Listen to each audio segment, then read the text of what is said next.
Buenas tardes. En nombre de BOMCHIL y de mis colegas integrantes del subdepartamento laboral que están aquí conmigo, los doctores Edgardo Isola, Gonzalo Gago, Florencia Fragapane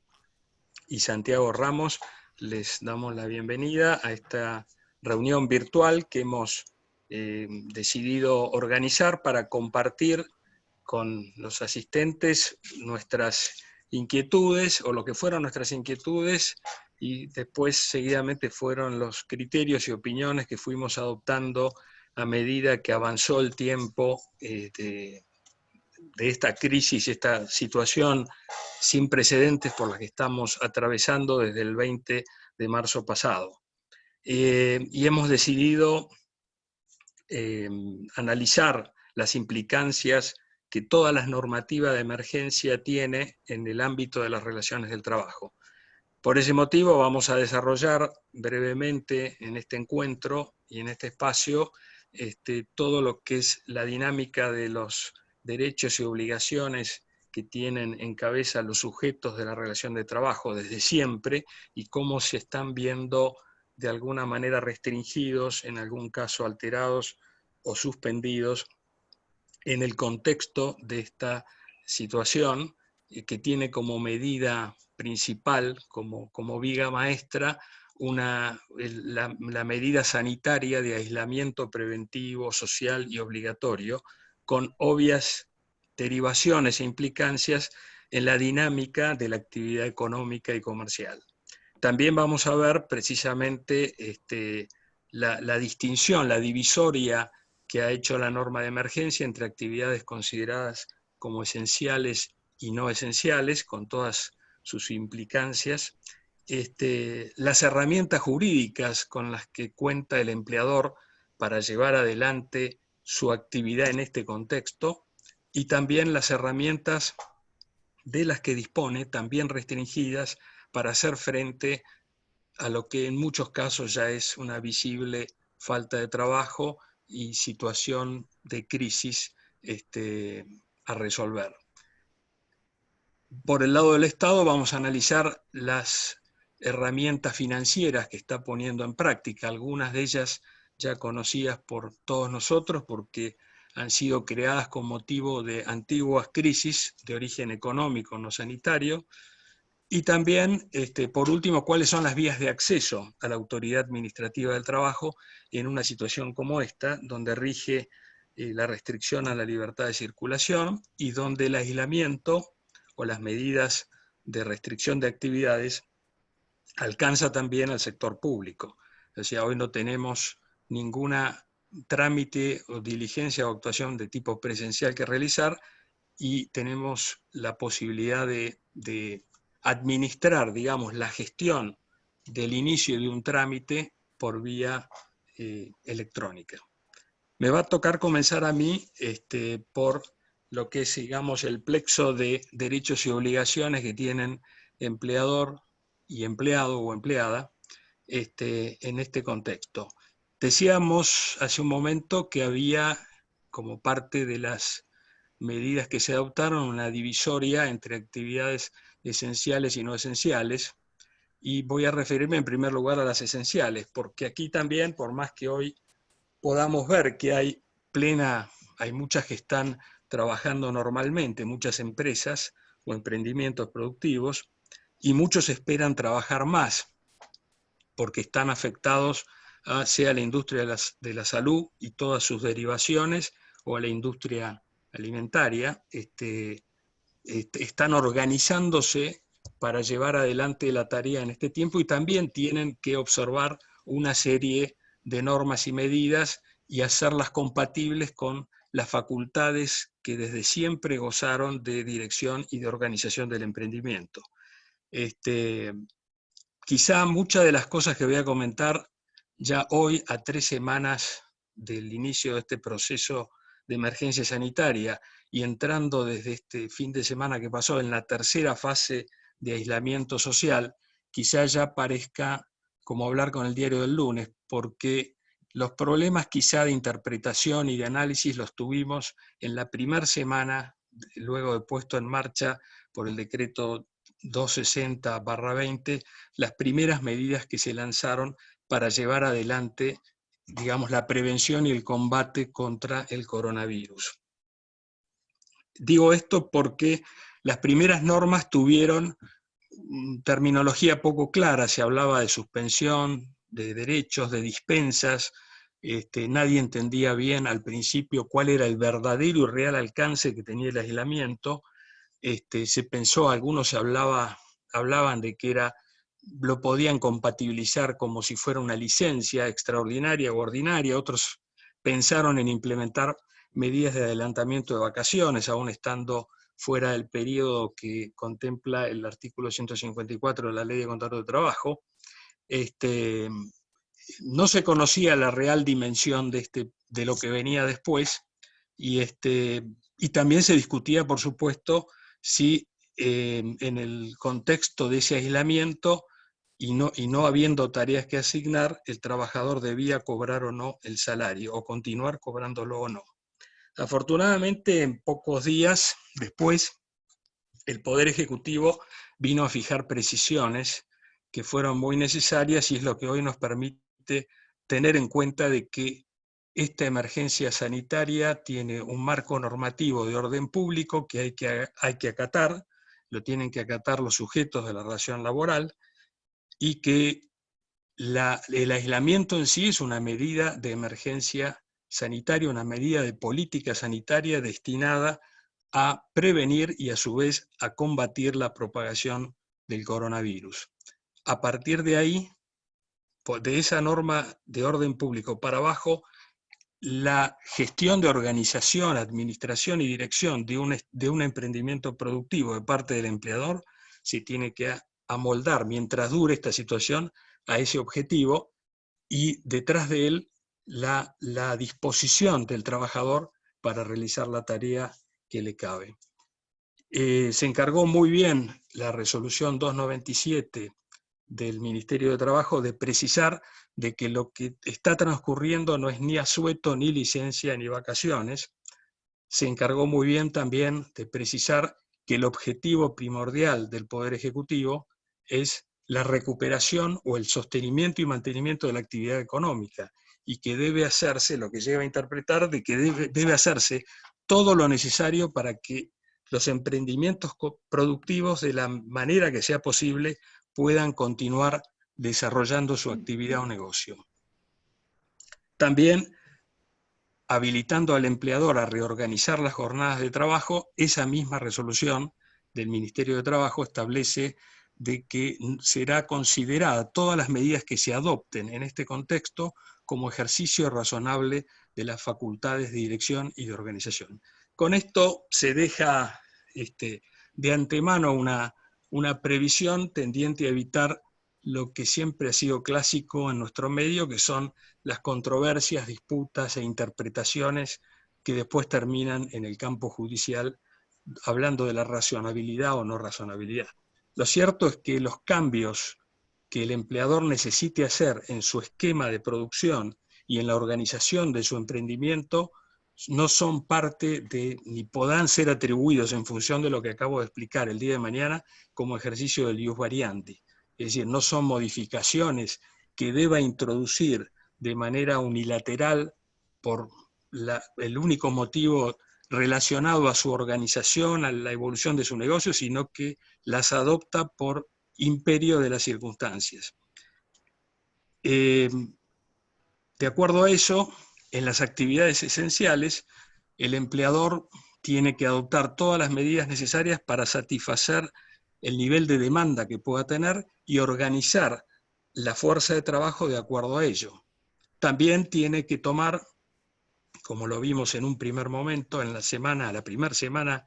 de aislamiento, tiene que extremar las medidas de prevención y de cuidado para evitar que su establecimiento, que sigue en plena actividad, pueda ser un factor de contagio. Para lo cual nosotros, en lo que nos tocó asesorar, sostuvimos la necesidad de redistribuir las áreas, descongestionar las dotaciones de determinados espacios, generar algún turno nuevo, y por supuesto empezamos sugiriendo muy al principio la adopción de un protocolo de sanidad como medida preventiva que empieza con el tema del clásico ya lavado de manos, la toma de distancia, evitar la superpoblación de áreas y sectores y la diagramación quizá de nuevos turnos. Muchas empresas ya tenían, sobre todo cuyas matrices o filiales o hermanas estaban ubicadas en el hemisferio norte y con ya iniciado en ese lugar la pandemia, ya venían con cierta experiencia e incorporaron como parte de las políticas globales a esta región esas prácticas que hacía 3 o 4 meses venían adoptando. Pero de todas maneras, las que no lo tenían, pudimos darles algunas directivas, algunas sugerencias para poder implementar ese control. Otra restricción que encuentran aún las actividades esenciales son las dispensas para cierto segmento de personal, que esto también el Ministerio de Trabajo a través de una resolución se encargó de definir, y es aquellos que pertenecen o forman parte de una determinada franja etaria, mayores de 60 años de edad, que a esos tienen que ser objeto del aislamiento, a menos, como dice la norma, de que integren o formen parte de una tarea o función considerada objetivamente como esencial dentro de la empresa, y también aquellos que tienen enfermedades preexistentes, diabetes o problemas cardíacos, que también se encarga el Ministerio de detallar muy precisamente. Para esas personas, esa población sensible, el empleador tiene la obligación de adoptar las medidas de aislamiento, que las debe acatar también el empleado, y si se trata de personal esencial, con más razón, mientras tenga que permanecer por esa razón en la empresa, reforzar todas las prevenciones. Y también hay una dispensa más para aquellos empleados o empleadas que tienen hijos a cargo en edad escolar, que por la suspensión del servicio de educación, del servicio de la educación pública y privada, tienen que quedar a cargo de ellos en el lugar de residencia o domicilio. Entonces, para esas personas les debe dar la dispensa luego de una serie de comprobaciones que el Ministerio muy genéricamente describe y que también hemos podido ayudar a incorporar alguna serie de prácticas o criterios para evaluar digamos, la seriedad del caso, más allá del deber de buena fe que le impone toda esta normativa, tanto a empleador como a trabajador, para no inducir a engaño a una u otra parte. Es decir, la constatación de los datos socioambientales fidedignos que pueda dar el trabajador al informar acerca de la composición actual o a este momento de su grupo familiar, más allá de lo que informó al ingreso o de lo que fue informando periódicamente para mantener actualizado el legajo. Así que estas son, vemos que también que en lo que hace al empleador de actividades esenciales hay una serie de cuidados que atender. Y pasando a lo que es las actividades no esenciales, es ahí donde se registran los problemas, no ya para llevar adelante la organización y la actividad, sino para contrarrestar los efectos de lo que es ya un hecho, la constatable pérdida de nivel de actividad con las consecuencias económicas que eso tiene para el emprendimiento. Es decir, aquí hay que, dentro de sus facultades de organización, el empleador ya tiene que disponer el aislamiento que el trabajador o empleado debe acatar y al que no se puede oponer, y debe asignarle tareas de manera remota, fijándole todo el contenido de la tarea y todos los objetivos a cumplir en ese ámbito. Entonces, de esa manera, el empleado o trabajador queda dispensado del deber de asistencia y el empleador, a su vez, de cumplir el deber de ocupación o de cumplirlo de manera restringida. Es decir, a lo mejor no puede dar trabajo de manera plena, sino que lo tiene que hacer en la medida de sus posibilidades, porque la migración hacia trabajo remoto por lo general no va a implicar una ocupación como la venía teniendo en el aseo de establecimiento principal, es probable que pueda haber en casi todos los casos una merma de nivel de actividad. En algunas posiciones funcionales quizá un recargo, pero a nivel general es palpable que hay ya la jornada no se alcanza a cumplir completamente porque es quizá materialmente imposible, y hay otro sector muchas veces importante en cada organización que no puede realizar tareas de manera remota, es decir, o en el lugar donde cumple el aislamiento. Es el caso, ni hablemos del personal de producción, pero también hay personal de administración o de otras áreas que no pueden cumplir enteramente sus funciones a diario. Entonces, esto obliga a adoptar una serie de medidas y, por supuesto, como dije al principio, la situación de aislamiento no son ni licencias con o sin goce de sueldo, ni vacaciones. Durante esta situación de aislamiento el empleador tiene la obligación de mantener el pago de las remuneraciones de manera absolutamente igual a como venía sucediendo hasta el 20 de marzo, porque en ese sentido la remuneración pasa a ser intangible. Y como ya todos sabemos, para muchos esto está generando una serie de inconvenientes financieros y económicos, por la caída además del nivel de actividad y de producción. Se introduce también acá una novedad en todo esto, que entró por la ventana el trabajo remoto o teletrabajo. Es una práctica que ya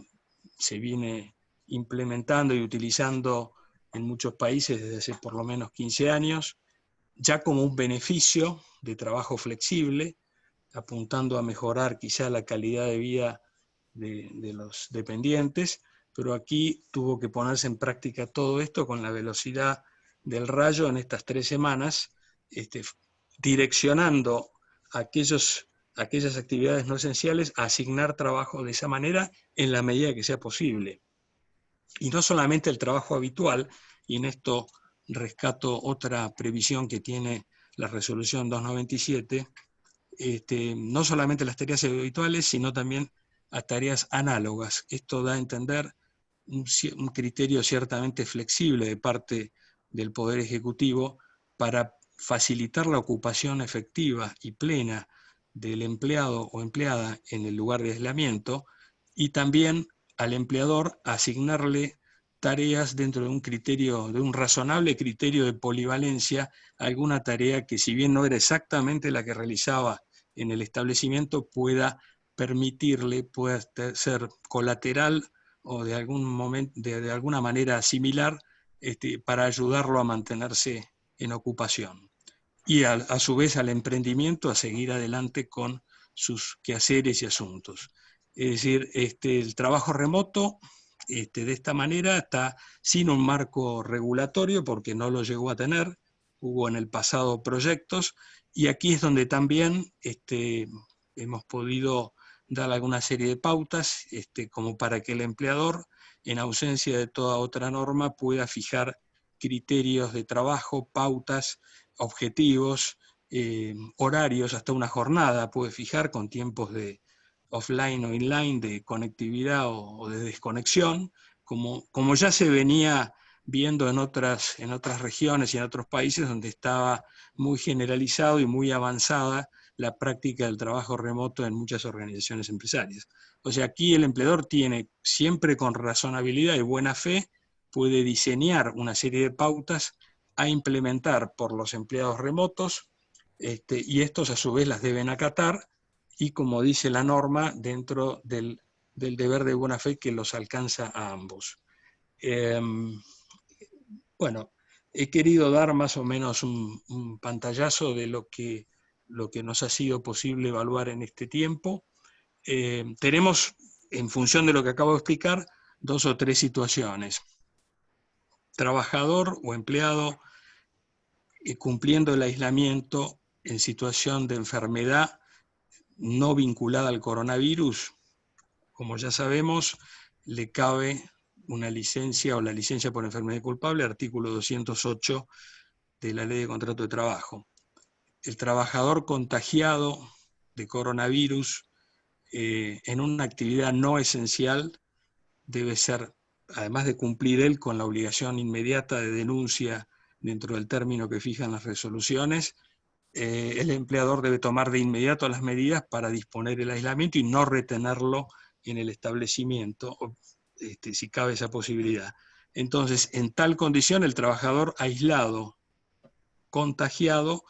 también pasa a gozar en una actividad no esencial de la licencia prevista en el artículo 208 de la Ley de Contratos de Trabajo.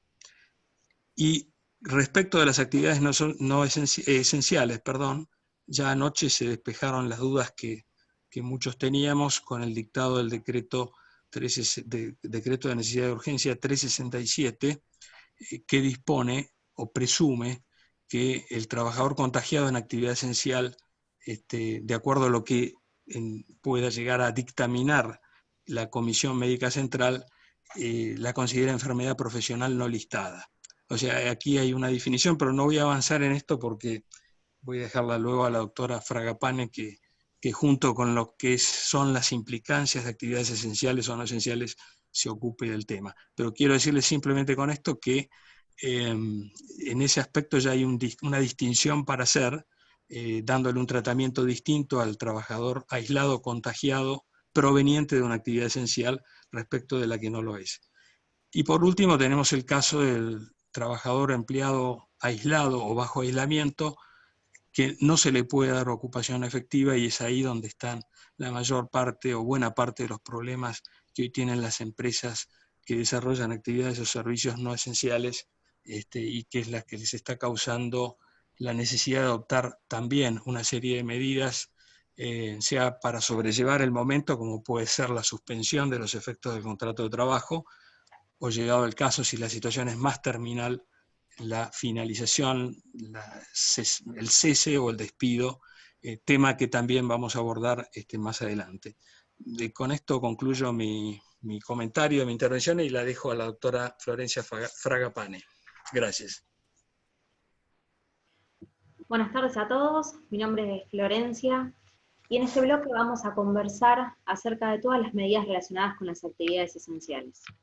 Como bien mencionó el doctor Carcavalo, el 20 de marzo se publicó en el Boletín Oficial el decreto 297 que trata del aislamiento social preventivo y obligatorio. En su artículo 6º, lo que se hizo fue delimitar algunas actividades declaradas como esenciales, que son justamente las descritas en ese artículo, y mencionar que esos desplazamientos, a los cuales van a estar exceptuados justamente ese aislamiento, deberán limitarse al estricto cumplimiento de esas actividades y servicios. Más tarde, la resolución 279 de este año del Ministerio de Trabajo estableció que ante la necesidad de contratación del personal mientras dure la vigencia del aislamiento social, deberá ser considerado extraordinario y transitorio en los términos del artículo 99 de la Ley de Contrato de Trabajo. Más tarde, el decreto 450 del mismo año amplió esta lista de actividades esenciales para atender justamente a lo que sería el normal giro de la economía, ¿no?, a nivel nacional. Por este motivo, además, este decreto, además de ampliar la lista de estas actividades, agregó que las personas alcanzadas por esta decisión administrativa deberían tramitar un certificado único habilitante para la circulación. Este certificado lo vamos a encontrar en los decretos 48 y en su posterior decreto 446, el cual modifica el anterior, debido a un problema, un colapso que hubo con la red en el momento en que todas las personas obviamente quisieron realizar el trámite para sacar este certificado único, tuvieron que exceptuar a las compañías que hacían actividades esenciales y determinar que deberían simplemente utilizar las notas, las primeras notas de aquel decreto 48, en el cual los empleadores básicamente lo que tenían que hacer era, con una firma de recursos humanos o con alguna persona que esté a cargo, colocar el nombre del trabajador, obviamente la tarea que realizaba, y nosotros también recomendamos colocar la jornada, ¿sí?, además del domicilio donde iba a prestar tareas y algún teléfono de contacto para, ante cualquier eventualidad, que el personal de seguridad se pueda comunicar y efectivamente constatar que esta persona trabaje allí. Nosotros, ¿por qué recomendamos el tema de la jornada? Porque justamente, como comenté en un principio, este desplazamiento iba a ser autorizado solamente limitado al estricto cumplimiento de esas actividades. Más allá de eso, hemos tenido sendas consultas de clientes acerca de empresas tercerizadas, motivo por el cual muchas empresas cuyo objeto social no estaban delimitadas en este artículo 6 y su posterior ampliación a actividades esenciales, quizás realizaban sus actividades en distintas bases, como puede ser empresas que no realizaban tareas esenciales, por ese motivo no podrían seguir funcionando, y empresas en las cuales sí directamente, por ejemplo, una empresa de higiene o seguridad, realizaban actividades dentro de establecimientos que sí estaban declaradas como esenciales. Para despejar todo este tipo de dudas, un fallo de San Juan del 25 de marzo, el Juzgado Federal número 1, lo que hizo fue, a través de una acción declarativa de derecho, una medida cautelar, impuesta por la empresa PSRL hacia su sindicato de Unión de Obreros y Empleados Plásticos, lo que hizo fue determinar que pese a que esta empresa de productora de plástico, ¿sí?, que se dedicaba específicamente, fue por un problema en que los trabajadores no querían concurrir a la fábrica debido a que consideraban que no estaban dentro de la nómina.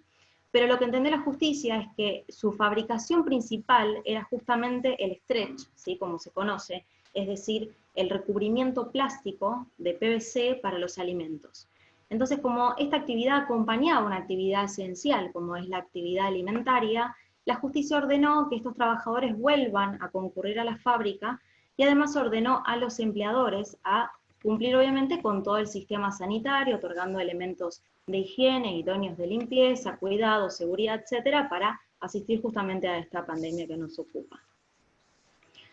Por otro lado, en cuanto a las medidas tomadas por el Gobierno Nacional a los efectos de colaborar con estas actividades, ya sean esenciales o no, en este caso puntualmente hablaremos de lo que es el decreto 320, del cual se va a ocupar mi colega, el doctor Gago, y en particular el decreto 300 del 2020, que es para los empleadores de la actividad de salud. En el artículo primero se estableció, por el plazo de 90 días, una reducción de la alícuota del 95% de la alícuota prevista en el artículo 19 de la Ley 27.541,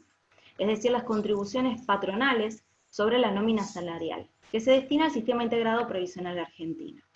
Por otro lado, en su artículo 2 se estableció también por el mismo plazo de 90 días que las alícuotas de los impuestos sobre los créditos y débitos en cuentas bancarias y otras operatorias sea del 2,5% y del 5%. Más tarde, para acompañar este decreto, el 8 de abril se publicó en el Boletín Oficial la Resolución General de AFIP 4694 del 2020, destinada justamente a reglamentar, ¿sí?, el decreto 300 del 2020, para la reducción de contribuciones patronales destinada específicamente al área de salud. En su artículo primero se estableció que los empleadores que el 21 de marzo tengan como actividad declarada alguna que esté dentro del anexo de este decreto 300, que estén según el clasificador de actividades económicas dentro del formulario 883, tengan alguna actividad de salud o de obra social, podrán aplicar este beneficio de reducción de la alícuota dentro de los periodos devengados de marzo, abril y mayo del 2020, ¿sí? Luego, en el artículo segundo, se menciona que los empleadores que pertenecen a estos establecimientos, servicios y demás, que con posterioridad al 21 de marzo inicien o modifiquen su actividad principal a una actividad obviamente que esté dentro de este anexo al que nos estamos refiriendo al sistema de salud, empezarán a gozar de este beneficio a partir de que se declare dicha actividad. Luego, estos empleadores que estén comprendidos dentro del primero y el segundo artículo que recién menciono, podrán rectificar la declaración jurada hasta el 31 de mayo del 2020, es decir, hasta la finalización del mes próximo, ¿sí? Y finalmente esta resolución de AFIP, que podrán consultar tranquilamente en el boletín oficial o en la página de AFIP, menciona que los empleadores que se encuentren obligados a utilizar los libros de sueldos digitales podrán consultar un breve instructivo en la página de AFIP como libro de sueldos digitales. Por último, tal como mencionó el doctor Carcavalo, hoy a la mañana se publicó en el boletín oficial el decreto de necesidad de urgencia 367 del corriente, en el cual trata el tema del coronavirus y las ART, ¿sí? para finalizar justamente un problema que tuvimos, porque bueno, hasta el momento nada se había hablado de quién debía responder frente a una problemática así. En este decreto se estableció que la enfermedad COVID producida por el coronavirus SARS-CoV-2 se considerará presuntivamente una enfermedad de carácter profesional no listada, es decir, no se va a encontrar dentro de la lista normal de enfermedades para el RT, para los trabajadores que se encuentren realizando actividades declaradas esenciales, ¿sí? Obviamente excluidos del aislamiento preventivo, mientras se encuentre vigente la medida del aislamiento. Esta determinación definitiva va a quedar a cargo de la Comisión Médica Central. Esto es muy importante porque para los trabajadores del área de salud se va a considerar que guarda relación de causalidad directa e inmediata con la labor efectuada, salvo que se demuestre lo contrario, es decir, salvo que se demuestre la inexistencia de ese nexo causal. Hasta, esto es muy importante, hasta 60 días posteriores de la finalización del aislamiento, más allá de las prórrogas que obviamente se están dando en la actualidad, ¿no? Por este motivo, las RT no van a poder rechazar la cobertura de las contingencias y deberán adoptar los recursos necesarios para que los trabajadores en forma inmediata reciban las prestaciones y coberturas correspondientes. Bueno, esto es todo por este bloque de actividades esenciales. Muchas gracias por estar del otro lado. Muchas gracias, Florencia, y seguidamente el doctor Edgardo Isola nos va a comentar los alcances del decreto 329/20 y de las herramientas que tiene a disposición en este momento y en este contexto el empleador para afrontar cualquier situación de crisis. Gracias. Bueno, muchas gracias, Esteban. Buenas tardes para todos. El decreto 329 es tan breve como concluyente y me parece que a esta altura ya es conocido por todos. Básicamente despide la prohibición de los despidos sin causa o por disminución de trabajo o fuerza mayor y las suspensiones por los mismos motivos por el plazo de 60 días. Con la excepción de un supuesto de suspensiones que prevé específicamente el artículo 223 bis. Ahora, más allá de lo claro de los alcances del decreto, es bueno tratar de entrever desde la motivación del decreto a dónde estamos parados hoy y en el futuro inmediato cuáles son las expectativas para el empleador para tratar de morigerar un poco los costos laborales que implica esta crisis. Entonces, la idea es hacer un breve repaso de los considerandos del decreto, no desde una óptica meramente legal, sino desde la posición que, bien, mal, discutible o no, pero eso excede esta charla, tuvo el Poder Ejecutivo para dictarlo. Entonces, después de hacer una introducción del contexto donde se dicta este decreto, el Poder Ejecutivo empieza por detallar cuáles son las medidas que normativamente dispuso a favor de los empleadores para tratar de ayudarlos a sobrellevar la crisis. Menciona el Fondo de Garantía, el programa de asistencia a emergencia de trabajo, la regularización tributaria en cuanto a su prórroga o la facilidad para acceder a créditos de pymes por el programa de pymes. Luego de mencionar esto, el decreto especifica que es momento de abocarse a la protección fundamental del trabajo. Y establece que es una primordial función en este contexto del Ejecutivo, la de asegurar que la emergencia no implicará la pérdida de fuentes de trabajo. Refiere a la Constitución Nacional, a algunos documentos de la OIT o pactos internacionales, y no olvida que en el contexto de crisis nuestra normativa laboral tiene un capítulo específico dedicado a la ley de contrato de trabajo para prever las alternativas que tiene un empleador cuando se encuentra frente a un caso fortuito o fuerza mayor, para el Código Civil lo mismo. Pero justamente como estamos en un contexto de crisis, dispone que esta regulación para crisis es inaplicable. Nos hace acordar el Poder Ejecutivo que la fuerza mayor exime responsabilidad siempre y cuando no haya una disposición específica que diga que la responsabilidad va a permanecer. Que es este decreto. Ahora, de los considerandos está claro que no es intención del Poder Ejecutivo que la crisis repercuta en el mercado de trabajo. Que bien o mal tomó la previsión de neutralizar estas medidas que tienen este ordenamiento para los casos de crisis, temiendo a lo mejor una aplicación inmediata por parte de todos los empleadores. Pero después deja la puerta abierta cuando dice que hay la garantía para conservar los puestos de trabajo. Tiene que ser pura y exclusivamente desde el diálogo y la no aplicación de medidas unilaterales. Tal es así que deja a lo mejor el supuesto de reducción o morigeración de costos más inmediato que deje, que es el 223 bis, es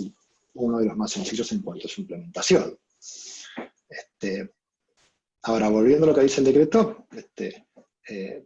prevé la prohibición de los despidos sin causa por causa de disminución de trabajo a fuerza mayor por 60 días y también las suspensiones por los mismos motivos por 60 días, excepto las suspensiones que se implementen en el marco del artículo 23 bis de la Ley de Contrato de Trabajo. Y determina que los despidos o suspensiones que se puedan producir en este plazo de 60 días, que termina el 29 de mayo, directamente no van a tener efectos legales. Con lo cual se mantienen las relaciones laborales en caso de haber instrumentado despidos o las condiciones laborales y evidentemente el derecho al cobro de salarios en caso de haber dispuesto suspensiones unilaterales. Las suspensiones unilaterales que menciona este decreto que estaban prohibidas era la facultad que tenía el empleador de disponer suspensiones hasta un máximo de 75 días en un año por fuerza mayor o por disminución de trabajo. Este procedimiento fue reglamentado en el 88 por otro decreto y disponía que había determinados límites para la implementación de estas medidas dependiendo de la nómina de personal que tenía una empresa, que podía ir del 15% hasta el 5%, partiendo de empresas con menos de 400 empleados hasta más de 1000. Esto generó cierta confusión al momento del dictado del decreto sobre si correspondía computar estos límites en las suspensiones que se puedan realizar en el término del artículo 23 bis. Entendemos que no, porque cualquier diferencia, cualquier confusión que podría haber respecto de esto queda zanjada por el hecho de que se prohíben directamente las suspensiones unilaterales que estaban regladas por este decreto específico del 68, y se deja la puerta abierta por suspensiones consensuadas en el artículo 23 bis, que deben necesariamente ser homologadas por el Ministerio de Trabajo para que la prestación no remunerativa que se pacta en el contexto de estas suspensiones tenga un carácter no remuneratorio. Las suspensiones por artículo 23 bis implican necesariamente una convención individual o colectiva. Es decir, tiene que haber un acuerdo bien con el sindicato o bien con cada uno de los empleados no convencionados alcanzados por esta medida. Y lo que se paga en el marco de esta suspensión es una prestación no remunerativa, cuyo importe habitualmente es considerado en función del importe neto del salario de los empleados. No hay un parámetro definido. Lo usual en un contexto no de pandemia es que esta prestación no remunerativa se acerque en la mayor medida posible al salario neto del bolsillo de los empleados.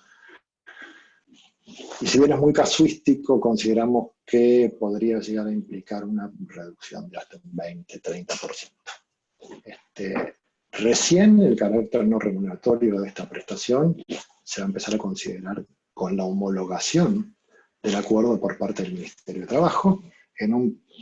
proceso que es relativamente sencillo. En el caso de los acuerdos que se implementen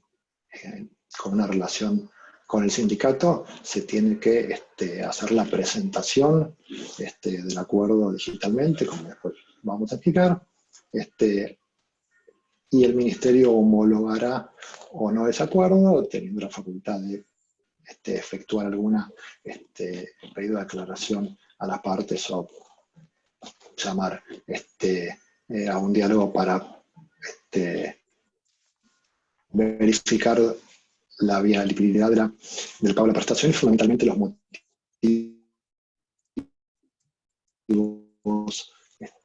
que le dan lugar.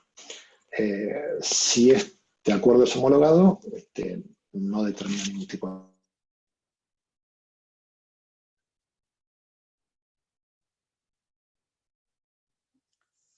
Bueno, tenemos un... de este acuerdo, o a partir de qué momento debe considerarse que puede comenzar a abonarse esta prestación con carácter no remuneratorio. Lo ideal es esperar a la homologación del ministerio, pero la realidad es que la magnitud de la crisis puede implicar que el pago deba hacerse necesariamente sin este carácter, y en caso de un rechazo o una no homologación por parte del ministerio se podrá hacer el proceso de impugnaciones con los recursos ante el ministerio para tratar de obtener una homologación. Y en última instancia, agotada esta vía, bueno, quedará en cabeza del empleador la decisión de si integra o no los aportes y contribuciones que no realizó. Pero bueno, la finalidad a lo mejor de sobrellevar lo peor de la crisis estaría lograda en el contexto de que sea anónimo. También queda abierta hoy, vimos que los despidos sin causa y por causa de fuerza mayor están legalmente prohibidos, así como las suspensiones. En el caso de que el empleador deba recurrir o alguna medida adicional, o no alcancen estas previsiones para morigerar el costo laboral, también está la alternativa del procedimiento preventivo de crisis de empresas. Históricamente este procedimiento fue sumamente resistido por parte del Ministerio de Trabajo, y los últimos acuerdos que se han hecho en este contexto antes de la pandemia no eran acuerdos para instrumentar pagos reducidos de indemnizaciones, sino para ordenar a lo mejor desvinculaciones masivas, incluso pactando el pago de indemnizaciones por sobre de los mínimos legales, o asumiendo compromisos de no instrumentar despidos en el futuro. Este proceso es más lento y engorroso que una mera suspensión. Implica la presentación de documentación adicional, balances de la compañía, abrir un poco más los números de la empresa al Ministerio de Trabajo. Y en lo práctico implica, antes de las medidas de aislamiento, la realización de audiencias con las partes interesadas, esto es el Ministerio de Trabajo, el empleador y el sindicato, para tratar de analizar las propuestas que en el marco de este procedimiento tiene que hacer el empleador para tratar de reducir el impacto de las medidas que pretende implementar. En este contexto no está muy claro cómo se sobrellevarían estas audiencias o cómo se implementarían la conversación con el sindicato, con lo cual no es, no es debería ser la última alternativa a considerar en el marco de reducción de costos laborales, y no tendría un correlato inmediato de un beneficio claro para el empleador. Inmediato, me refiero, ¿no? A lo mejor se podrían analizar estos procedimientos preventivos en mediano plazo, porque más allá de que esta situación de pandemia se resolverá en un periodo indefinido para todos, pero que no se prevé que continúe eternamente, la salida de la crisis no va a ser la misma para los empleadores de las distintas actividades. Algunas empresas podrán retomar sus actividades en una forma más o menos inmediata cuando salgamos de esto, pero el impacto de la crisis para otras actividades va a ser mucho mayor y va a ser más difícil de sobrellevar. Entonces, en ese contexto, tal vez un procedimiento preventivo de crisis, cuando hace un acceso más fácil a la autoridad administrativa del trabajo, podría ser más conveniente. El decreto 329 prevé expresamente la prohibición de despidos y suspensiones fundados precisamente en fuerza mayor, con lo cual es incierto qué criterio va a adoptar el Ministerio de Trabajo en un contexto de que en un procedimiento preventivo de crisis una empresa pretenda o plantee la instrumentación de despidos o suspensiones. La lógica sería que continúen con el criterio sentado por el decreto, es decir, la prohibición, pero bueno, en un contexto donde hay un empleador que realmente está atravesando una crisis y que no tiene otra alternativa, deberemos esperar a lo mejor cuál es el criterio del Ministerio de Trabajo. En lo inmediato también se puede utilizar este mecanismo para forzar alguna suerte de negociación con los sindicatos en caso de no tener un acuerdo para instrumentar despidos o instrumentar suspensiones, perdón, por el artículo 223 bis, ya que si bien lo ideal es iniciar estos procedimientos de crisis con ciertas pautas acordadas con el sindicato, no es necesaria la participación inicial del sindicato, sino que se puede abrir el procedimiento preventivo y después el ministerio dará intervención al sindicato y en ese contexto se podría retomar una negociación que a lo mejor se vio frustrada cuando se quiso tomar alguna medida consensuada. Estas son las alternativas que nos da hoy nuestra normativa para morigerar un poco los costos laborales que implica esta pandemia.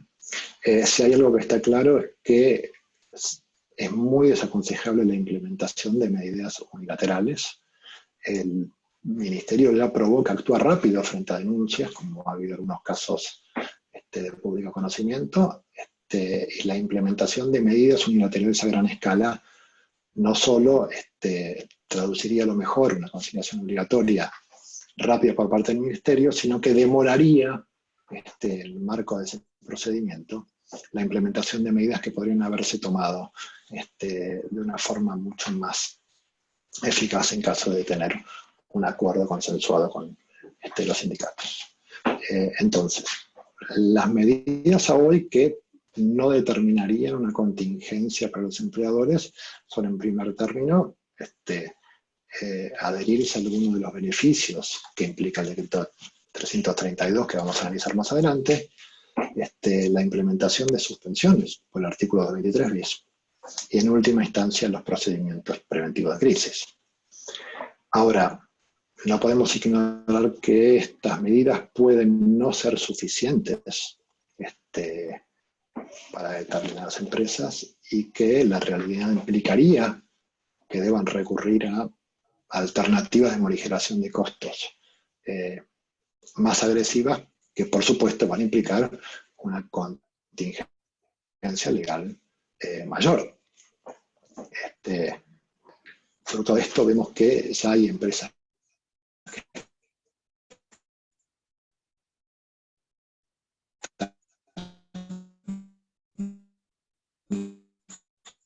evaluando reducciones salariales, por así decirlo, con los empleados. Estas medidas, sin excepción, van a traducir un riesgo laboral. A lo mejor no en lo inmediato, porque los empleados en este contexto no tendrían a lo mejor todas las herramientas legales para impugnar estas medidas y eventualmente no lo harían todos dentro de una crisis. Pero la realidad es que superado este contexto, lo ideal sería tratar de compensar cualquier modificación de hecho que se haya hecho en las relaciones individuales, porque los derechos laborales, como saben, son irrenunciables. Entonces, más allá de que los empleados hoy pueden haber suscrito cualquier acuerdo o aceptado alguna modificación salarial o reducción salarial o de jornada, eso no implica de ningún modo que el día de mañana, en el inmediato o mediato plazo los empleados pueden impugnar estas medidas y en caso de que el empleador no las deje sin efecto o no compense las diferencias salariales que se pudieran haber devengado en el periodo, se consideren despedidos. Lo que más riesgo implicaría para un empleador y lo que desaconsejamos es implementar cualquier esquema que implique el pago de sumas con carácter no remunerativo a los empleados sin haber atravesado el procedimiento del artículo 223 bis, porque el carácter no remuneratorio de cualquier pago que se haga a la nómina de empleados tiene que ser consecuencia indefectiblemente de una homologación por parte del Ministerio de Trabajo. En este contexto, no solamente vamos a tener los riesgos de reclamos por parte de los empleados, sino que la compañía se va a exponer a eventuales determinaciones de deuda que pueda realizar la AFIP por falta de ingresos, aportes y contribuciones en el futuro, cuando se analice con más detalle a lo mejor cuáles fueron las medidas que cada empleador adoptó para tratar de morigerar el costo de la crisis. Esto es básicamente un paneo de la situación que tenemos hoy. Es a lo mejor el punto donde más ponen la lupa a las empresas, porque es evidente que ninguna estructura de costos puede soportar el pago de salarios indefinidamente sin producción, sin facturación por parte de la empresa. Y esto sería... Edgardo, tuvimos un par de fugas o pérdidas de sonido, por lo menos yo, pero te pediría si podés volver a hacer una síntesis de las conclusiones finales, porque vino muy entrecortado el comentario tuyo. Si es posible, podés, después de explicar lo del relativo al procedimiento de crisis, estabas haciendo una conclusión que se vio entrecortada. ¿Podrías resumirla nuevamente? Sí, por supuesto. Lo que decía es que, sobre todo, lo que debe desaconsejarse en cualquier caso es la adopción de medidas unilaterales de reducción salarial o de modificación de las condiciones salariales. El Ministerio de Trabajo ya probó que actúa rápido frente a denuncias de sindicatos en estos casos, y que en el mismo día de haber recibido denuncias de este tipo, ordenó conciliaciones obligatorias ordenando que se dejen sin efecto estas medidas, lo que implica no solamente retrotraer esto, sino que durante la tramitación de cualquier proceso de conciliación obligatoria no pueden implementarse medidas inmediatas para reducir los costos. De ahí que cualquier medida que un empleador pueda estar analizando para morigerar los costos laborales debería ser efectivamente consensuada con el sindicato o con los empleados. En este contexto, entonces, las alternativas que tenemos son que no determinan ningún riesgo para el empleador y que traducirían una reducción de los costos laborales. Es, en primer término, tratar de obtener algunos de los beneficios que dispone el decreto 332, que después vamos a analizar. Implementar algún esquema de suspensiones en el marco del artículo 223 bis, pactadas con los sindicatos, en función del importe que podrán negociarse, y eventualmente podría implicar alguna reducción menor del importe que efectivamente perciban los empleados, y en última instancia un procedimiento preventivo de crisis con la expectativa de que tenga una resolución a mediano plazo y no un correlato inmediato en un ahorro, ¿sí? Ahora, no podemos olvidar o dejar de advertir que estas medidas pueden no ser suficientes para muchas empresas y que necesariamente se ven obligadas a recurrir a alternativas de reducción de costos más agresivas y por ende con un mayor riesgo legal. En este contexto no podemos olvidar que cualquier esquema de reducción unilateral de la remuneración o reducción unilateral de la jornada en un esquema de home office que implique una reducción salarial, puede llegar a ser aceptada hoy por los empleados, pero cualquier acuerdo que haya y que implique una renuncia de derechos por parte de los empleados en el marco de la normativa laboral es nulo porque los derechos laborales son irrenunciables, con lo cual debería tratar de compensarse este perjuicio o esta reducción patrimonial que se haya instrumentado en el menor tiempo posible para evitar posteriores reclamos de los empleados, sosteniendo su derecho al cobro de diferencias salariales devengadas en esos periodos, que en caso de no ser aceptados por la empresa podrían determinar despidos indirectos. Para finalizar, lo último que había dicho era que el mayor riesgo que pueden implicar estas medidas, y lo que sugerimos evitar en cualquier escenario es la instrumentación de pagos de naturaleza no remuneratoria por parte de empleadores sin haber atravesado un procedimiento ante el Ministerio por el artículo 223 bis, más allá de que después es una homologación o no, pero no hacerlo de modo unilateral porque esto no solo va a determinar un riesgo laboral de reclamos por parte de los empleados, sino que eventualmente puede terminar una determinación de deuda por parte de la FIP en caso de que haya una inspección laboral en el futuro. ¿Sí? No sé si ahora se escucha más o menos bien. Sí, perfecto. Sí, ahora sí. Perfecto. Muchas gracias, Edgardo. No, por favor. Bueno, vamos a seguir adelante con el análisis de las herramientas financieras disponibles a hoy para llevar adelante cualquier auxilio a las empresas en crisis, y Gonzalo Gago nos va a explicar los alcances de las medidas que se dictaron en los últimos 10 días y los contenidos de los programas. Gonzalo, adelante.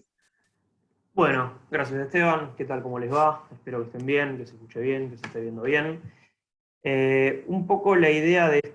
este segmento, en lo que me respecta, es comentarles el tema de los beneficios que un poco implementó el Estado a raíz de esta situación de crisis de la pandemia del coronavirus. Desde que se implementó esto y comenzó el tema del aislamiento preventivo y obligatorio hace casi ya 3 semanas,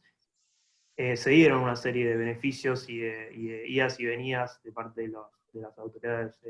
regulatorias en función de ciertas cosas que se fueron implementando, después se fueron cancelando y demás. Y en definitiva lo que tenemos a hoy es una normativa, que es el decreto 332 del 2020, que implementa ya un programa íntegro, que es el programa de asistencia al trabajo y la producción, en donde lo que intentan con este programa es implementar ya y reglamentar una serie de beneficios que vienen a darles un poco de oxígeno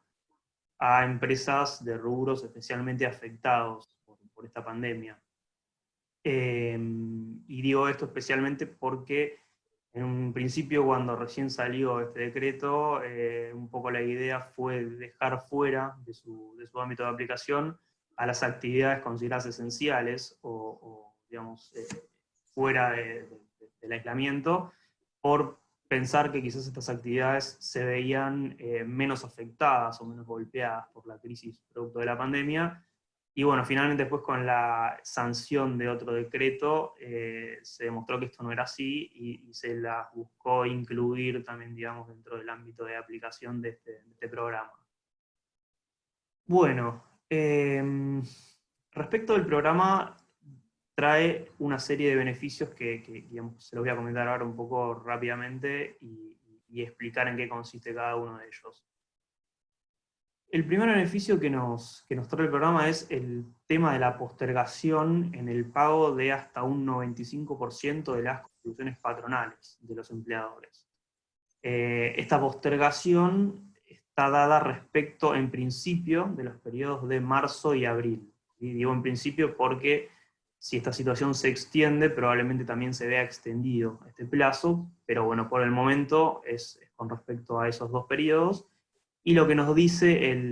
la reglamentación de este decreto es que se va a haber diferido el pago de estas contribuciones más o menos hasta mediados de junio, ¿sí? Según la terminación del quit de cada una de las empresas, es esa la postergación y es el momento del pago.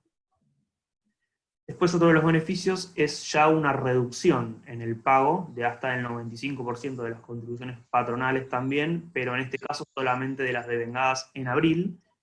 y con una limitación de empresas que hayan tenido hasta el 29 de febrero de este año una nómina de 60 trabajadores o menos de 60 trabajadores. Esta diferenciación es bastante interesante porque a lo largo de todos los beneficios que implementa el decreto siempre se ven cooptados estos beneficios por este criterio, por cantidad de trabajadores, ¿sí? Y trae una suerte de, si se quiere, criterio simplificado o trámite simplificado para empresas de menos trabajadores y un poco más engorroso o más estudiado por parte de la aplicación del beneficio a empresas que tengan una nómina ya mayor. En el caso de empresas que quieran acceder a una reducción en el pago de las contribuciones y tengan mayor a 60 trabajadores en su nómina, ya van a tener que sustanciar este pedido por medio de un procedimiento preventivo de crisis que, bueno, trae algunas complicaciones más y es un trámite un poco más complejo que la simple inscripción en la página de AFIP con el explicativo, ¿no? Para este caso. Otro beneficio más que también es bastante interesante y me parece que es bastante sencillo en el modo de solicitarlo, en este caso, es una asignación compensatoria al salario que implementa el decreto para todos los trabajadores que formen parte de la nómina en empresas de hasta 100. ¿Sí? O sea, de vuelta esta limitación por cantidad de trabajadores en nómina. Y bueno, esta asignación es una asignación muy parecida a la que se da en los repro, porque es una asignación que se da a cuenta de los salarios. Esto quiere decir que va a generar un ahorro por parte del empleador al momento de pagar el salario, que esta asignación la va a descontar del pago de salarios, con lo cual va a generar un alivio bastante importante ya en el pago del sueldo en nómina, directamente se va a ver impactado ahí. Es una asignación de carácter remunerativo, que eso lo establece estrictamente el decreto, con lo cual se va a tener que hacer la retención de aportes, sobre todo en el sistema previsional y en el tema de la obra social. Y bueno, lo que determina un poco la reglamentación de este beneficio es que frente a una reducción o a una suspensión de actividades de la empresa, este aporte o esta ayuda que le va a dar el Estado a la empresa se va a reducir en hasta un 25% en el caso de que paren las actividades. De vuelta, acá un poco la idea que nos muestra el espíritu de la norma es que se da una ayuda en tanto y en cuanto la empresa mantenga sus actividades y un poco a girar la rueda económica y de producción del país, ¿no?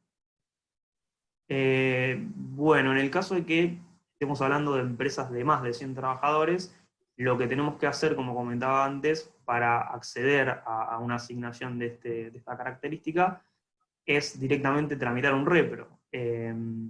Este decreto lo que nos trae es una especie de nuevo tipo de repro, que es un poco más simple de tramitar y, según dicen, un poco más rápido en otorgarse, aunque todavía no lo hemos comprobado del estudio, pero bueno, estamos en eso. Y bueno, la idea un poco de este repro es generar asistencia de emergencia a empresas golpeadas también por esta pandemia, y bueno, es otorgarle también una asignación no contributiva por empleado para ayudarlos a sobrellevar el pago de aportes a la nómina de la empresa, ¿no? Por último, el decreto nos trae una elevación de los montos máximos y los montos mínimos en el sistema de prestaciones por desempleo, los cuales son iguales a las asignaciones de la Seguridad Social que se están dando para algunos sectores golpeados también, que son, si mal no recuerdo, de un mínimo de 6.000 y un máximo de 10.000 por cada trabajador en condiciones de cobrar esta prestación, con lo cual también eso ya es una ayuda para lo que son los trabajadores en sí y no para los empleadores. Bueno, eso es todo. Ahora en próximo Santiago, que va a hablar un poco de lo que es el acceso a las distintas medidas de estos beneficios y sobre todo en el repro. Y bueno, si tienen alguna duda, después cuando terminemos la charla vamos a estar presentando las preguntas que tengan. Muchas gracias. Gracias, Gonzalo. Santiago Ramos nos va a explicar cómo se estaría implementando en la práctica la accesibilidad a estos beneficios, y también en un segundo tramo de su exposición, todo lo que es la accesibilidad a la Autoridad Administrativa del Trabajo para llevar adelante y plantear los conflictos colectivos, suspensiones y eventualmente el procedimiento de crisis. Gracias, Santiago. Gracias, Esteban. Buenas tardes a todos. A continuación yo voy a comentarles cómo realizar los trámites online ante el Ministerio de Trabajo. En primer lugar, el link que vemos en pantalla, trámitesadistancia.gov.ar, ahí accedemos a la pestaña de trámites y podemos filtrar directamente el que necesitemos realizar o buscar por el organismo, al Ministerio de Trabajo, y elegir el que estemos buscando. La siguiente diapositiva.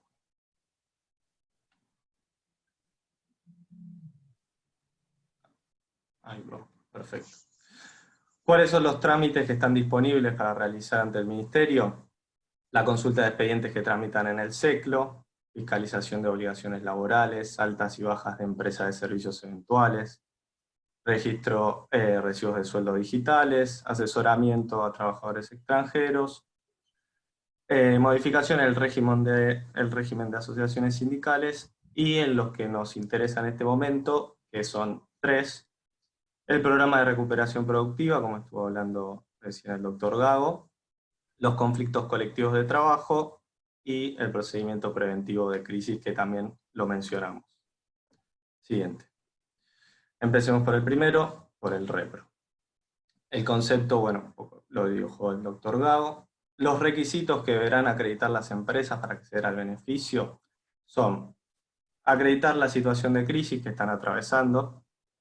presentar un plan de acciones para desarrollar su recuperación, y comprometerse a no despedir personal y mantener la norma. La normativa aplicable, la Ley 27.264, que es la que crea el programa, y la Resolución 25 del 2018, con sus anexos. Los anexos son claves para lo que es el trámite posterior, porque son archivos o formularios Word o Excel que después tendremos que adjuntar. Siguiente. Bueno, las opciones que nos da la página de trámites a distancia son tanto para personas físicas, jurídicas, pymes, y en caso de ya haber obtenido el beneficio, solicitar la extensión. Hago una salvedad para el caso de pymes, que el trámite es simplificado, más acotado y con menos requisitos. En este caso vamos a elegir el de personas jurídicas. ¿Cuál es la documentación a acompañar? Copia certificada de los instrumentos que acrediten la personería del representante legal de la empresa, copia de inscripción de AFIP, últimos 3 balances. Acá viene lo que les decía respecto a los anexos, en Excel y en PDF, detalle de los dueños y accionistas, listados de trabajadores incluidos en el programa, una declaración jurada respecto a ausencia de trabajo infantil, e instrumento que acredite la personería del representante de la asociación sindical, que deberá prestar conformidad. A su vez da la posibilidad de acompañar documentación opcional que crea la empresa que es necesaria. Una vez que tenemos esta información, iniciamos el trámite, que puede ser a través de la página de AFIP o de Mi Argentina. En este caso elegimos la de AFIP con nuestra clave fiscal. El primer paso, sencillo, completar los datos personales de quien solicita el trámite, nombre, domicilio, quit, correo, teléfono, donde posteriormente se comunicará el Ministerio, seguramente por vía digital también. La siguiente, segundo paso, que es donde tendremos que completar datos, como la actividad que desarrolla la empresa, los motivos por los cuales solicito la asistencia al programa, las acciones que tiene pensado realizar la empresa para solucionar la situación, e información sobre los empleados. Por último, como les comentaba antes, adjuntar los formularios, los anexos que establece la resolución. Los que tienen el icono rojo son los que son obligatorios y el que no es opcional. Una vez que tenemos todo completo, confirmamos el trámite y solo resta esperar la respuesta del Ministerio. Continuamos. Segundo punto, los conflictos colectivos de trabajo. Los requisitos para iniciar son la nota de denuncia de los hechos que originaron el conflicto, la acreditación de la personería e informar el quid de todas las personas denunciadas en el trámite. Con esta información avanzamos en el trámite. Otra vez, la misma pantalla que en el repro, a través de la página de la AFIP, completamos los datos del solicitante y avanzamos. En este caso, en primer lugar, tenemos que determinar si somos una entidad sindical o una empresa. Seleccionamos empresa y completamos la actividad de la empresa, la dirección y los puntos claves, que son la denuncia, la medida de acción directa, anuncia, la descripción de los hechos, el relato de los hechos y la dirección donde ocurre. Por último, corresponde adjuntar la documentación que veíamos con el icono rojo, que es la obligatoria, y la otra que es opcional, queda a cargo de cada uno. Confirmamos el trámite y quedamos a la espera de la respuesta del Ministerio. En último lugar, procedimiento preventivo de crisis, como bien estuvimos hablando. Los requisitos para iniciar el trámite son más o menos similares a los anteriores, como la acreditación de la personería, la descripción de los hechos, los últimos 3 balances, la dotación total del personal afectado, si se trata de despidos o de suspensiones, el convenio colectivo aplicable, información del sindicato que representa a los afectados, y en el caso de aquellas empresas con más de 50 trabajadores, explicar las medidas que tomará la empresa para superar la crisis. Una vez que tenemos esto, avanzamos. En esta simplificamos, eliminamos el primer paso, que es igual que todas, con los datos del solicitante, y avanzamos al segundo paso, en el que, en primer lugar, determinamos si somos una representación empresarial o sindical, información sobre la actividad, información sobre la solicitud, el tipo de medida, el domicilio constituido de la empresa, y adjuntamos la nota relatando los hechos, listado de los trabajadores afectados y los balances certificados como obligatoria, dejando los demás como opcional. Confirmamos el trámite y esperamos la respuesta del Ministerio. Eso fue el pantallazo general de lo que son los trámites a distancia en estas circunstancias. Muchas gracias. Gracias. Santiago, ¿tenemos algún feedback de la operatividad de todo esto? ¿Cómo está funcionando en la práctica? Todavía no tuvimos ningún caso nuestro en que el Ministerio haya respondido a estas solicitudes. Los que sí, algunos formularios que se ven son bastante complejos, con mucha información de diferentes departamentos de la empresa que habría que recolectar antes de dar inicio. Está bien. Bueno, muchas gracias, y Denise Lafont va a recolectar las preguntas o trasladarnos las preguntas que se pudieran haber formulado. Tenemos algunas preguntas en el chat. Una de Gerardo Monte, que pregunta: en el caso de haberse agotado el plazo de reserva de puesto, ¿rige la suspensión de disolver el vínculo laboral? ¿A quién va dirigida, Ricardo? Sí, bueno, la prohibición es de despedir sin causa, ¿sí? O por causa de fuerza mayor o por disminución de trabajo. Hay muchas otras alternativas de rescisión de relaciones laborales que no estarían necesariamente contempladas en esta prohibición. O sea, la prohibición es expresamente para despido sin causa y por fuerza mayor o disminución de trabajo. Siguen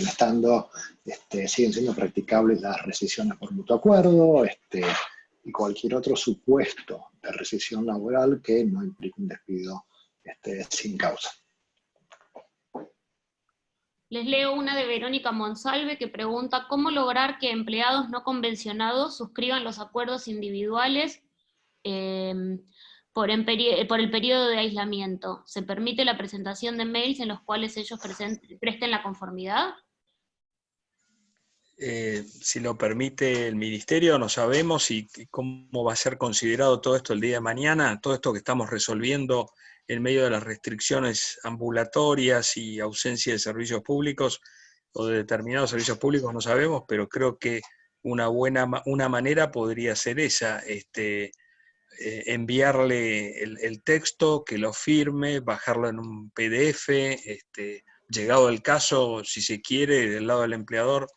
y si se cuenta con quién, hacerlo protocolizar, que lo que tampoco es sencillo porque la actuación notarial está siendo restringida nada más que para determinadas prestaciones. Pero eso sería una manera. Lo cierto es que las situaciones de hecho van a imponerse sobre las normas y las restricciones y se van a hacer las cosas y después se tratarán de convalidar y ratificar cuando terminen todo este conjunto de restricciones. Ha pasado en otros momentos donde la necesidad de suspender por falta de recursos ha llevado ante la imposibilidad de pago a implementar fácticamente las medidas que después se vieron convalidadas con la letra de un acuerdo o con alguna presentación ante la autoridad del trabajo. Les leo otra pregunta de César Chingolani que pregunta, se me fue. Si la dispensa de trabajar a los mayores de 60 años, al no ser una prohibición, podría soslayarse en aquellos casos en que el trabajador lo requiera mediando su conformidad. No, la dispensa está interpretada porque, por eso yo intenté comentarlo, al principio no se sabía bien cuál era la dispensa, si era una cuestión subsanable, modificable, pero todo se inscribe en el marco de las normas de orden público de emergencia. Las personas mayores de 60 años son población crítica a los fines, según la opinión de los infectólogos y sanitaristas, es la población que es más vulnerable. Entonces a esa población es a la que se intenta preservar. Esto no es opcional o que puede ser manejado de común acuerdo entre trabajador y empleador. Yo creo que, repito, son normas de orden público y esa franja etaria está en una lista junto con otras personas que pueden padecer de enfermedades preexistentes que también fueron declarados como vulnerables, así que hay que preservarlos con las normas que se dispuso de aislamiento, sacando respecto de los de mayores de 60 los que ocupen una posición digamos, sensible o esencial en la compañía y deban estar si no tienen un reemplazo. Y ahí es el empleador el que tendrá que evaluar cuál es la mejor medida a adoptar que no afecte, por un lado, no ponga en riesgo la salud de esta persona o de estas personas, y además la manera de continuar, si no es con él, con otro recurso, digamos, el desenvolvimiento de las áreas esenciales de la empresa. Así que no debe exponerlo a una situación de riesgo, ¿no? Sobre todo después lo que hemos visto y analizado del alcance que se le da o la interpretación del decreto 367 y cómo califican provisoriamente y presuntivamente a las enfermedades contraídas por personal que lleva a cabo tareas en actividades esenciales.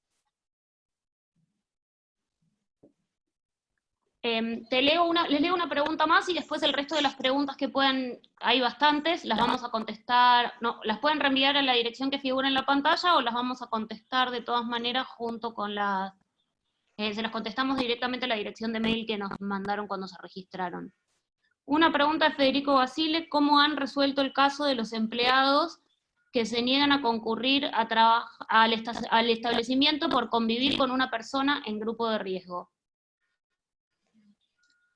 No, bueno, no hemos tenido ninguna consulta de ese tipo, pero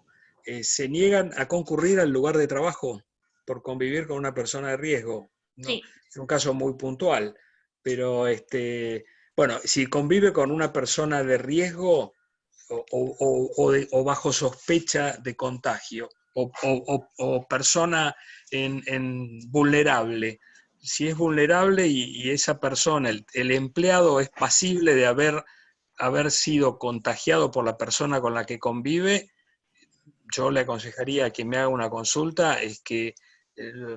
lo aísle preventivamente a él también. Comprobados ciertos hechos y comprobada la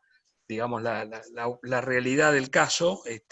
tomaría una medida preventiva hacia él también. O sea, yo creo que hoy el empleador en esta emergencia tiene que extremar los recaudos, sea el que mande la gente a trabajar de manera remota por ser no esencial y mucho más el esencial, tiene que extremar todos los recaudos para evitar que una persona que pueda ser sospechosa de contagio propague el virus en el lugar de trabajo que está activo por tratarse, repito, de una actividad esencial. Así que yo preferiría pecar por excesivo que por flexible y exigirle la prestación de tareas o el débito laboral. Por supuesto, previa constatación, llamémosle socioambiental, digamos, que me permita evaluar con todos los elementos a la vista si no hay alguna simulación o situación de fraude o de engaño, como para que esto no se transforme en una ausencia voluntaria y sin ningún motivo, ¿no? Bueno, vamos cerrando entonces, Esteban, el bloque de preguntas para no robar más tiempo que lo previsto, y cualquier consulta de vuelta nos pueden escribir a esta dirección o yo les hago llegar también las preguntas que quedaron sin responder. Bueno, también nuevamente en nombre de BOMCHIL y de nuestro equipo del área laboral queremos agradecerles la atención. Esto, repito, como dije al principio, esto fue un brainstorming quisimos reflejar lo que pudimos construir en materia de opiniones y criterios dados a partir de una situación de verdadera fuerza mayor y por ende imprevista para todos nosotros, que se desencadenó en un lapso de tiempo muy breve y que, bueno, nos permitió de esta manera orientar las acciones de nuestros asesorados y de quienes recurrían a pedir algún consejo en este difícil momento. Así que tan solo es eso y, bueno, quedamos a disposición para poder ampliar algún aspecto o cuestión por otro medio correo electrónico. Muchas gracias.